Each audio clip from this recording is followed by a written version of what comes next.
তুমি কোন শহরের মাইয়া গো লাগে উড়াধুরা, তুমি কোন শহরের মাইয়া গো লাগে উড়াধুরা। তুফান, আসার দিন যেন ঘনিয়ে এলো। চারদিকে সেই রেস শুরু হয়ে গেছে। শাকিব খান ও রায়হান রাফি সহ তুফান টিম নিয়ে রাজধানীর একটি অভিজাত হোটেলে সংবাদ সম্মেলন অনুষ্ঠিত হয়। সেখানে উঠে আসে সিনেমাটির পরিকল্পনা থেকে শুরু করে অসাধারণ মেকিংয়ের গল্প। অনুষ্ঠানে উপস্থিত ছিলেন গুণী নির্মাতা রায়হান রাফি, ডালিউড কিং শাকিব খান, নাবিলা, চঞ্চল চৌধুরী সহ অনেক কলাকুশলীদের। তাছাড়া এই অনুষ্ঠানে যোগ দিতে কলকাতা থেকে বাংলাদেশে এসেছেন মিমি চক্রবর্তী।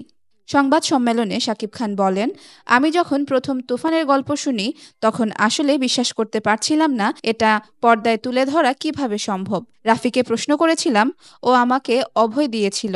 শেষ পর্যন্ত কি দারুণভাবে সিনেমাটি শেষ করা হয়েছে, আমি সত্যি গর্ববোধ করছি রাফিকে নিয়ে। তিনি আরও বলেন, তুফান সিনেমাটি একদিকে ক্লাসিক্যাল, অন্যদিকে কমার্শিয়াল। মানুষ এখন ভালো জিনিসের মর্ম বোঝে। হলিউড বলিউড সিনেমার পাশে আমাদের সিনেমা কেন চলবে? হ্যাঁ, চলবে, সিনেমাটির কোয়ালিটির জন্য। আমি এখন খুব বেছে বেছেই সিনেমা করছি, কারণ দিন শেষে কোয়ালিটিফুল সিনেমাই মানুষ দেখতে চায়। তুফান তেমনই একটি সিনেমা যা দিন দিন বেগবান হচ্ছে। এর গান ও ট্রিজার মুক্তির পর বিশ্বে আলোড়ন ফেলে দিয়েছে। একদিন ইংলিশরাও বাংলা সিনেমা দেখবে। গান ও ট্রিজার মুক্তির পরে বিশ্বের বিভিন্ন দেশের কন্টেন্ট ক্রিয়েটররা রিভিউ দিচ্ছে।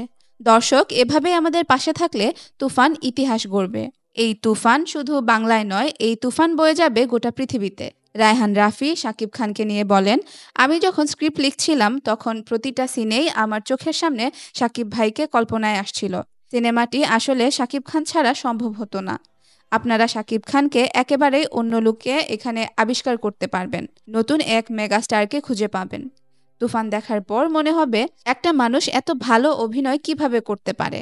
আমরা সিনেমাটিতে পুরা বাংলাদেশের মেধাবী মানুষদের সংযুক্ত করতে পেরেছি।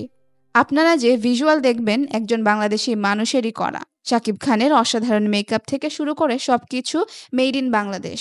চঞ্চল চৌধুরী মাইক্রোফোন হাতে নিয়েই বললেন, কি রে তুফান, ভয় পাইছিস? এটি সিনেমাটির জনপ্রিয় একটি ডায়লগ। অসাধারণ গুণী অভিনেতার কথাতেই বোঝা গেল সিনেমাটির আদ্যপান্ত কি হতে চলেছে। এখন পর্দায় শাকিব চঞ্চলের কেমিস্ট্রি দেখার পালা। গত 7ই মে প্রকাশ করা হয়েছিল 1 মিনিট 22 সেকেন্ডের টিজার। সেখানে অ্যাকশন আর রহস্যে ভরা পুরো সিনেমাটিতেই টান টান উত্তেজনা অনুভব করেছেন দর্শক। সিনেমাটিতে কেন্দ্রীয় চরিত্রে অভিনয় করেছেন ডালিউড সুপারস্টার শাকিব খান। তার বিপরীতে আছেন কলকাতার অভিনেত্রী মিমি চক্রবর্তী ও বাংলাদেশের মাসুমা রহমান নাবিলা। গুরুত্বপূর্ণ চরিত্রে দেখা গেছে 2 বাংলার জনপ্রিয় অভিনেতা চঞ্চল চৌধুরীকেও। তুফান সিনেমাটি প্রযোজনা করেছে FVS বাংলাদেশ, আলফা আই ও চরকি।